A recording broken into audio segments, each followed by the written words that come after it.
What's up, ladies and gentlemen? Happy Wednesday out there. This is the studentloanjustice.org live stream. I'm going to get right into it, folks, here. That song I just played. It's a Journey song. It's about betrayal. So, ladies and gentlemen, we are at the cusp. First of all, the good news. We are in an absolutely perfect position after nearly 18 years of finally getting our should be a no-brainer, constitutional bankruptcy rights returned to federal student loans, maybe all student loans, depending on how the legislation shakes out. We've got a Senate bill, a House bill, companion, bipartisan support. We're a fiercely nonpartisan group, but the Republicans have tended to oppose us. That's gone. Nearly all opposition to bankruptcy has gone away. So we're in the perfect position to get this passed. Whether you would ever or never file for bankruptcy, ladies and gentlemen, your student loans depend on whether or not we get the leverage of bankruptcy returned, whether you would ever or never file. Quite frankly, I don't think very many people will have to file at all. It's getting the floor of fairness, the playing field leveled, that returning the right of bankruptcy, which should have never been taken away, depends on. So whatever you want with your student loans, it all comes down to bankruptcy. Trust me on this, guys. We've been doing this for nearly 18 years. And the biggest trick out there that we've had played on us before is when the establishment, and I mean both D's and R's, they foist a fake loan cancellation on us as a cheap substitute for the bankruptcy rights that should have never been taken away. So our legislation, S-2598 in the Senate, HR 9110, 911, by the way, HR 9110 in the House. It's been introduced. The House bill finally got introduced last Thursday. We're waiting to see a press release about it. Haven't seen that press release yet. We're supposed to have a hearing on this. The hearing got postponed on Thursday. Not sure what's going on there, guys. I'm worried. I'm very worried that this trick that I just said is going to be played on us again by the Democrats. Here's the history, and we're a fiercely nonpartisan group, guys. At this point, we kind of hate both parties. But, we are the largest untethered voting bloc in modern American history. There's over 50 million people with student loans, guys. 85% of them. It's like 42 million people are distressed on them. They were never going to be able to pay. Just federal student loans alone, 38 million distressed borrowers, people who were never going to be able to repay their loans. You have no idea how big we are, guys. Or maybe you do. I don't know. If you have any questions or comments, throw them out on Facebook or Twitter. But, we're seeing quiet, sneaky opposition to this bill. The HBCUs, I'm told by very credible sources, are either threatening to oppose or are opposing this bill. Now, we're not a racial group. Whatever your political stripes are, you're very welcome here. Whatever your ethnicity, origin, everything, whatever you are, you're very welcome here. But, people of color, African Americans, are hurt so much worse by these loans than average. One would think that the historically black colleges and universities would be fighting tooth and nail to get this constitutional right of bankruptcy returned for their students, for their alumni.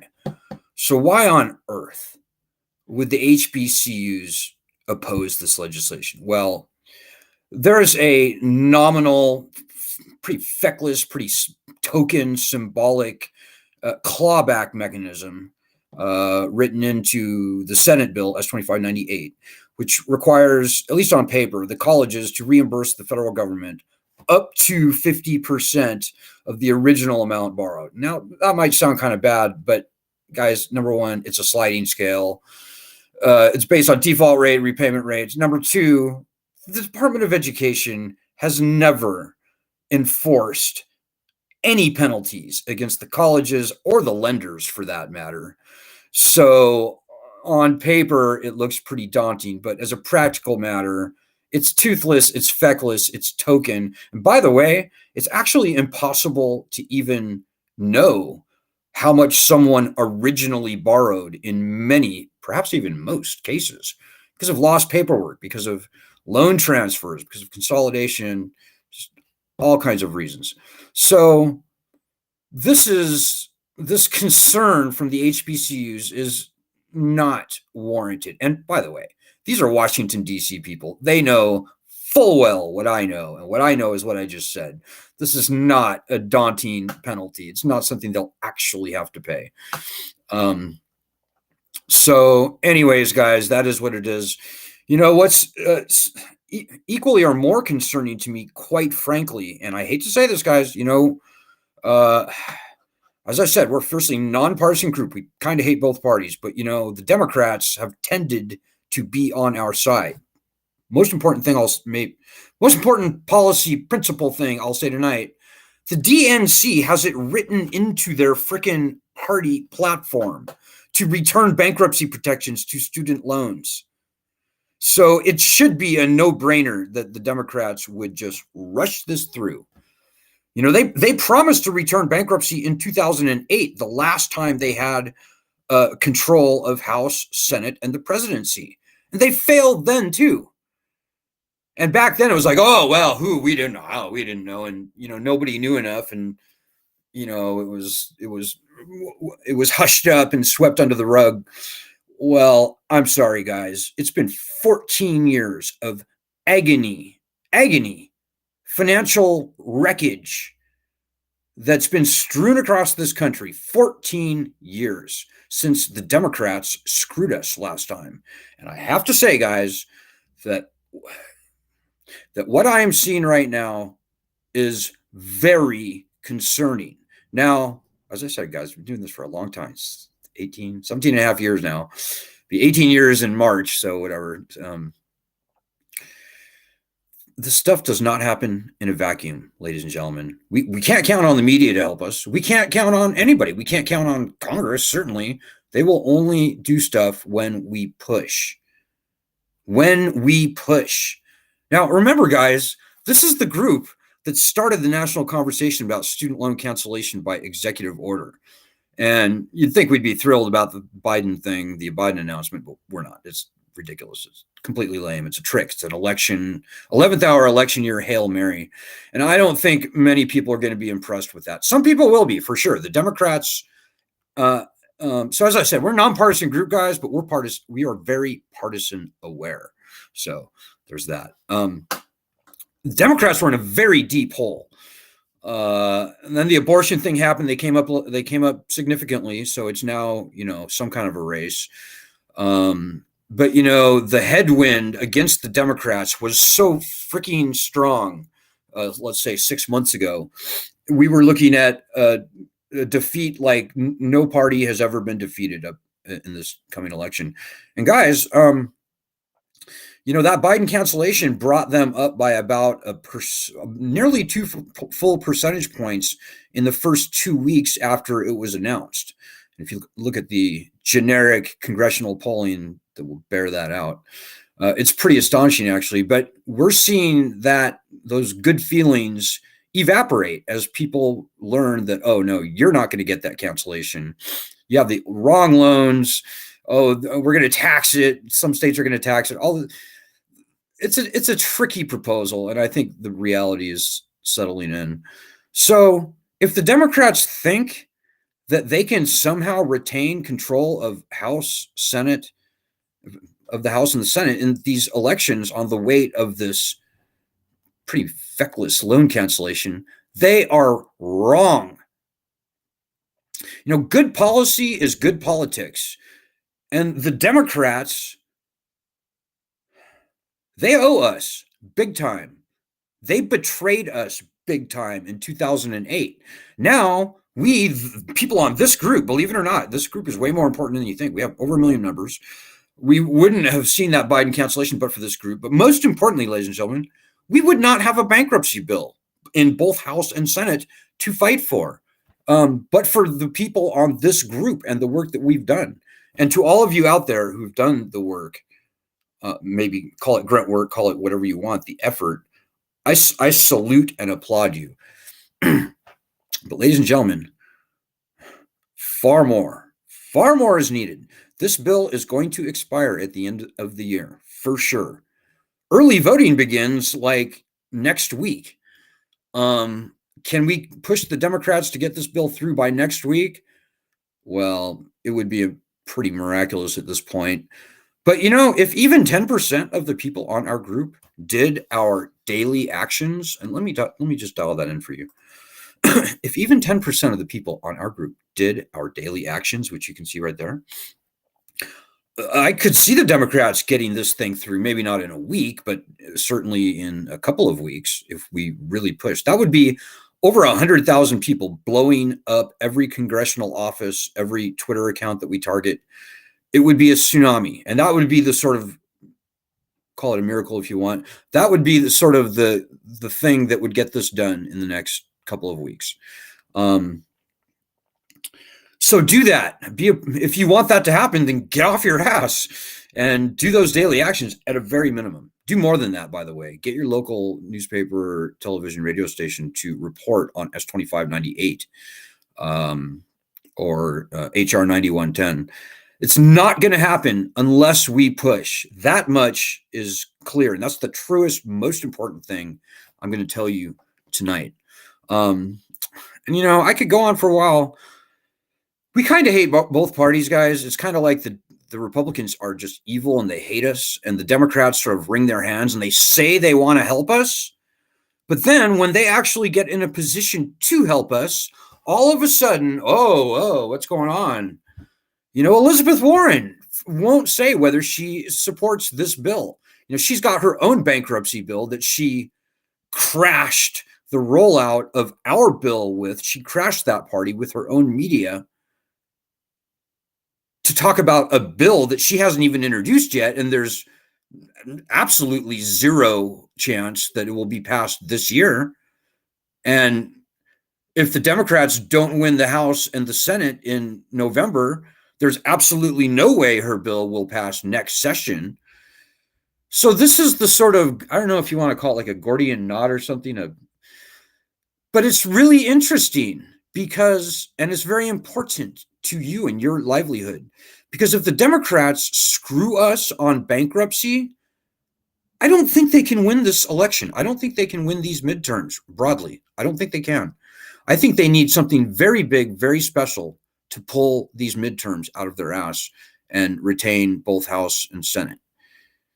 Even if they return bankruptcy, I don't know. It's still kind of an uphill battle. There are a lot of pissed off people who are going to make it a point to vote Republican.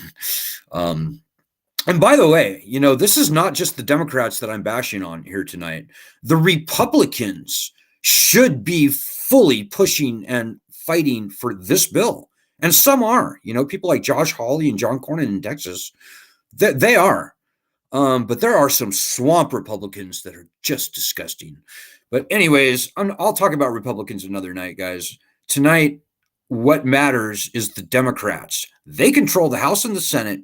They've got it in their party platform to return bankruptcy to student loans. They could pass this bill tomorrow. They could. Dick Durbin, well, maybe not tomorrow. Dick Durbin could have this thing shushed through committee within a few days. We could reconcile the bills in a couple of weeks. It could be to the president's desk in certainly well before November 8th, the election. Could happen. Democrats could do that. So and by the way, just when they said they'd try, all of a sudden, what are we seeing? We're seeing the silent opposition. We knew this would happen. We're seeing the swamp opposition, guys. That's what we're seeing. Secret little handshakes, secret little phone calls. People starting to raise their eyebrows behind the scenes, private phone calls. Oh, bankruptcy could imperil the whole student loan system. Do we really want to return bank? That sounds pretty dangerous. That's what's happening. So the Democrats matter right now more than the Republicans because they have control. They could do this thing. Republicans can't. The Democrats need to think to them, the Democrats in Washington, D.C., I should say the establishment Democrats, not the people out there watching this broadcast who are Democrats. You are fine, fair people, to be sure. But the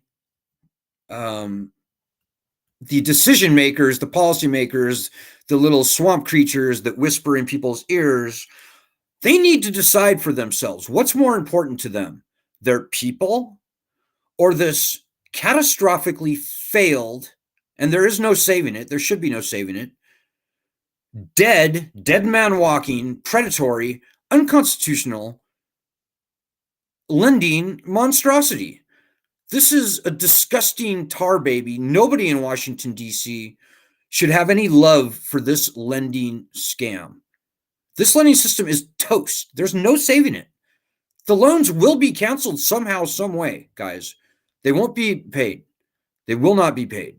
This entire lending system, quite frankly, should be written off, just like they did PPP loans. But that's beside the point. The very least the Democrats can do right now is honor their party platform, and fucking return bankruptcy rights at a minimum to these loans. That's not too much to ask. Not at all. This should be a slam dunk. Quite frankly, it should have happened on January 22nd, 2021, 2 years ago, 1.5 years ago. So the Democrats need to really think what's more important to them, the swamp, their little Washington, D.C. games, Elizabeth Warren's political ambitions, or the people. So it's very simple. I'm looking for your comments right now, guys. If I can see them on Facebook or Twitter, I'll happily call them out and respond to them. But you know, there's other people. Marco Rubio, for example, the state of Florida is being devastated by mostly federal student loan debt. Absolutely devastated. $120 billion. Marco Rubio has been asked many times to co-sponsor S2598. He hasn't done it yet. Some Republicans have authored bills, like Glenn Grothman in Wisconsin. He's authored a bill returning bankruptcy protections to student loans. So the Republicans too, you know, this is, as far as a political election concern is on the table, the Republicans should be very worried. You know, they've been wagging their finger at us borrowers for the past month and a half since Biden announced his thing, and they have gone down significantly in the polls. Quite frankly, both parties should be fighting over us. 38 million people who vote and who are losing sleep over their student loans, that's nearly enough to elect a president outright. As I said, guys, you have no idea how strong we actually are. You know, on this group, we have literally over 1 million people. And so, you know, the one thing that we're missing, as I said, guys, the one thing that we can do that we're not doing is more people. A significant percentage of the people on this group spread the word about this group, by the way. We are the only group of any significant size actually fighting for this, the actual solution to student loans. We've seen what we're going to get from Biden, guys. We've seen the cancellation that's going to happen. We will not see anything good happen from here on out unless and until we get the threat of bankruptcy returned. That's how important this fight is. We're so strong, but yet on any given day, I only see maybe a couple hundred, maybe 1,000 or so people actually doing anything. That's not going to get it done, guys. You know, if we want to sabotage ourselves and be fucked for who knows how many more years, pardon my French, then all the people out there who are not doing our daily actions at a very minimum, they've got to get off their ass. If you haven't done anything, if you think you're better than us, you're not. If you think that somehow this problem is going to just solve itself and fall in your lap, it's not.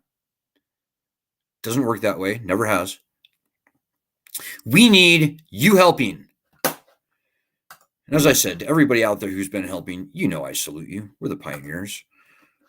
Michael and Rob and Joanna, Lisa, our fearless co-leader, Ed, of course.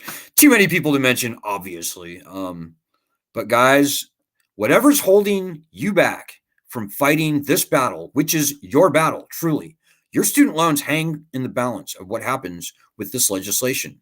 When we get bankruptcy rights returned, the whole ball game changes. As long as bankruptcy remains gone, we're going to see what we've already seen.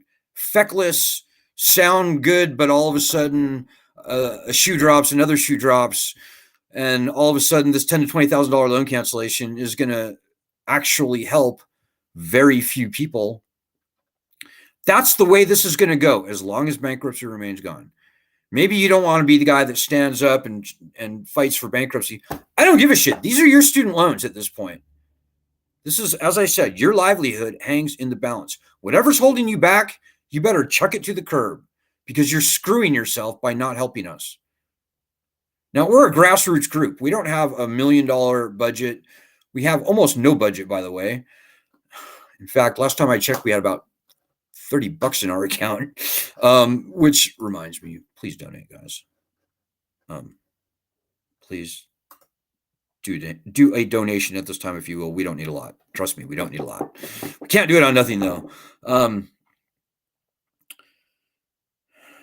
But guys, this is grassroots. We are as grassroots as it gets. We don't, as I said, we don't have a Washington, D.C. office. We don't have a paid staff. We are 100% volunteers. People, the people who are helping us, Doug and all the people, so many people I can't mention, Vanjie, I think they will tell you that it feels very good to fight this battle. We have the most strong argument ever, and we've been sharpening this sword for decades. You know, I go on Fox News, for example, and I tear these people new assholes, and you can see for yourself and be the judge of that. We totally destroy everyone, everywhere we go, who opposes us. And quite frankly, people run from us. Our opposition runs and hides from us whenever we come around because they know we're going to wreck them. We're going to slay them. This argument is nuclear strength, guys, and you should be proud to be making it. The founding fathers called for uniform bankruptcy laws, and they themselves were being hurt badly by British banks and merchants. They called for uniform bankruptcy ahead of the power to declare war and raise an army, guys. So I'm still looking for your comments. I saw one of my live video. Okay, there we are. So let's get into the questions and comments, and let's see what we got here. Hey, Rob Mueller says, I'm in a totally red state. Red states are being wrecked way worse than blue states, Rob. It's amazing. If you look at the 10 worst states in terms of student loan debt versus average wage in the state, it's the entire South. It's North South Carolina. It's Alabama, Texas, Tennessee, Georgia, Florida, all the middle states, Louisiana, Missouri. It's the entire South, all red states. I said North South Carolina. Just amazing. So, and by the way, over 50% of student loan borrowers identify politically as being either Republican or independent. I kid you not. This is not a blue issue. We are not little knee-jerk. We are not little snowflake liberals, bleeding heart, lefty. We're not that, as the press would like to portray us. Hey, Jakia Abran says, I've been busting ass, and I can vouch for Jackie. She has absolutely been busting ass on Twitter. Everybody should be like Jackie. Jackie's got it going on. I don't even think Jackie needs inspiration to fight. She just does it. And I love that. And if everybody in our group was like Jackie, this problem would have been solved decades ago. Michael Cheney, another stalwart, a truck driver, by the way. I don't know Michael's, we're not like best friends or anything, but I kind of don't think Michael is like a snowflake liberal. He's like a truck driver in Ohio. So, hey, Christina Whitten in Arizona, another diehard stalwart. I finally got a live stream alert. Yeah, still here fighting, eating popcorn on the go, meeting dailies. Just trying to text someone. Still telling everyone about our two bills. Well, thank you, Christina. You know, you're in Arizona. Doug Ducey should be on our side. All the Senate candidates in Arizona should be on our side. All the Republican and Democratic governor candidates should be on our side in Arizona. That Casey Lake or Carrie Lake, what's her name? Carrie Lake should be on our side. Hey, Michael says, trying to do what I can. The double routes are wearing me down. See, Michael's dry. I happen to know. I did some work in the trucking industry for a while. I've never been a truck driver, but I know that truck drivers get the shit beat out of them on their routes. I don't know if you do long haul or what you do, Michael, but truck driving can take a lot out of you, and that Michael still finds the energy to be doing at least our daily actions. I think you can do that. You know, Martha Monroe. Martha has ALS. It's a very challenging disease. She can't walk. She can't speak. She can't even eat without a feeding tube. She's in a wheelchair. Martha Monroe finds a way to do our daily actions. We love you, Martha. There's so many heroes on this group. I don't even, hero is an overused word sometimes, but I'm telling you, there are some people on this group who have done just heroic things. Jackie, Texas reps are getting an earful for me. Good, Jackie. The people of Texas owe $141 billion in student loan debt. The state budget of Texas, it's only like $125 billion. So the people of Texas, and Texas, we're red cowboy state, right? The people of Texas are being absolutely wrecked. They're being messed with by these student loans. And I guarantee you, way over half of those people are either Republicans or independents. Rob Miller says, it's so frustrating how we are only political pawns. When I finally got Representative French himself on the phone, all he wanted to talk about is how Democrats caused this in the first place. Yeah, the finger of blame points in many directions on this, guys. It's kind of a good cop, bad cop thing. We don't care at all. We have no dog in the partisan fight. We pretty much hate both parties equally, but in different ways. It's like I said, it's a good cop, bad cop thing. But the partisan divide has been used to crush us, ladies and gentlemen. So don't think that this is a red issue, a blue issue. It's an American issue. And forget about all the nonsense you may see on Fox News. Quite frankly, forget about all the nonsense you may see in the New York Times or NPR, NBC. Student loan borrowers are all of those things. They are blue-haired liberals. There are a few of those. But they are also truck drivers and people who work with their hands, people who went to trade schools, veterans, older people. There are more people over the age of 50 than under the age of 25 with student loan debt, and they owe 300% more.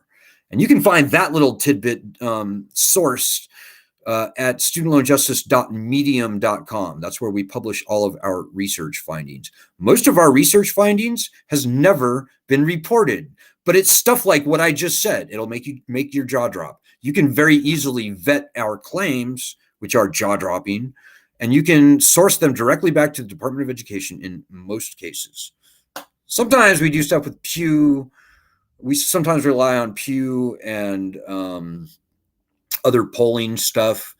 But typically, all of our research flows directly from the Department of Education data. Hey, Leslie Fishman, how are you? This has caused so much pain for all of us in all forms. The past 14 years, the amount of damage that's been done to this country, Leslie, has been massive. But the amount of pain and harm and damage that is poised right now to be inflicted on this country on January 1st, when these loans supposedly are turned back on, incalculable. We are going to see a mass default, guys. Think about your own student loans. Do you want to face January 1st, where if you're like 80% of everybody, you're probably not going to pay? Do you want to face that reality with or without the threat of bankruptcy in your back pocket? When you're getting harassed by creditors and you have bankruptcy rights on your side, there's only so far they can push you. When you don't have that, your ass is sticking out in the air waiting for them. Let me rephrase that. You are like a fish in a barrel, okay? You are an easy target and they can fuck your life. Pardon my French. So, just as a personal matter, why would you not help us fight? Why would you not be doing our daily actions? I'm not talking to you, Leslie. I know you've been doing a ton of stuff. And again, to everybody out there who's doing the very easy but extremely important daily actions that we ask everyone to do, I salute you. I applaud you. We're the pioneers. None of the stuff we're seeing right now would have happened without your efforts. Not the cancellation, not the bills that we have right now in Congress that are ready to be passed right now, today. So, but this is no time to be popping champagne, guys. I saw some of the other groups after Biden announced his little $10,000 nonsense, and they were kissing and crying. And if there was champagne, they were definitely popping the champagne. It's ridiculous. The hardest fight is between now and the end of the year, guys. You can't unhear that. You cannot unhear that. I hope you will spread the word about this group. I hope you will tell everyone you know with student loans. If you know 5 people with student loans, 4 of them were never going to be able to repay. That's most people you know. The large majority of everyone you know with student loans were never going to be able to repay. They were losing sleep about their loans even before the pandemic.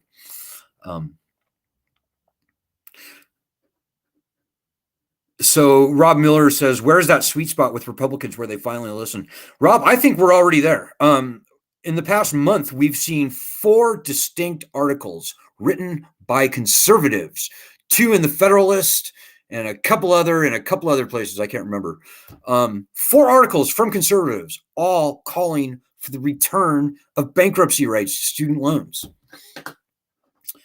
Almost all of the actual public opposition to our bill has vanished. That's how close we are, guys. We are so close. You have no idea how close we are. We've never been this close. I can see it. I can taste it. I can almost feel it. I can almost touch it. All right, guys, I'm sorry. I see we've got a lot of comments here. I'm so sorry I can't get to all of them. But guys, this is it. This is the fight. At long last, how many years, how many decades have we been doing this? We're finally here. So the only question is whether we're going to fight hard enough, whether the people here are going to fight hard enough to get this done. You have no idea how important you are. The daily actions are the absolute minimum that you should be doing. You can do way more than that. You're smart. You're intelligent. You can think of something. And we are here at the ready to help you in your efforts with the media. If you can get a phone conference scheduled with one of your senators or congressmen, or even their staff, we are ready to come in on that phone call. You can give anyone our contact information. We are very happy to talk to any and all media. Contact information, phone number is 202-594-1120. Email is Alan, ALAN, at studentloanjustice.org. We're ready, guys. We're ready to slay this dragon. And it all comes down to you. So don't betray yourself. Don't betray the country.